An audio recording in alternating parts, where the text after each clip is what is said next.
Hello guys welcome back to the channel. मु शुभश्री स्वागत जनाऊँगी मोर यूट्यूब चैनल डीएस फैशन को।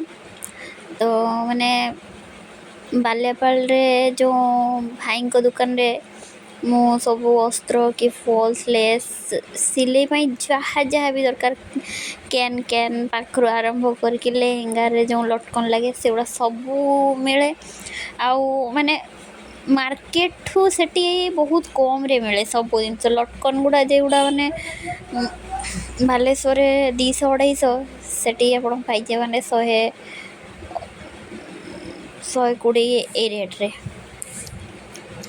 तो पहुँची जाइए आम जाकि मैंने दुकान रे फास्ट रे से सब कपड़ा कुर्ती पाई कि आउ जहाँ भी कपड़ा दरकार ब्लाउज पाई कि ब्लाउज पीस ड्रेस पाखर आरंभ कर सब जिनस ता सहित अस्त्र लटकन मेसीन रखिंट मेसीन रिपेयरिंग कर।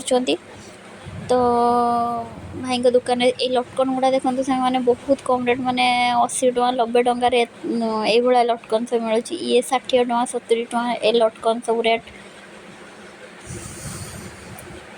तो जी भी मो वीडियोटा को देखते बाल्यापाल ब्लॉग रू कि आम बस्ता ब्लॉग रू तो लाइक आ सब्सक्राइब निश्चित करेंगे। एतिक खाली माने कौन कौन जिनस सब रखी मुझे देखा नेक्स्ट वीडियो रे कौन कौन मु आनिली अनपैकिंग करी तो सेगुड़ा भी आपको निश्चित देखिए।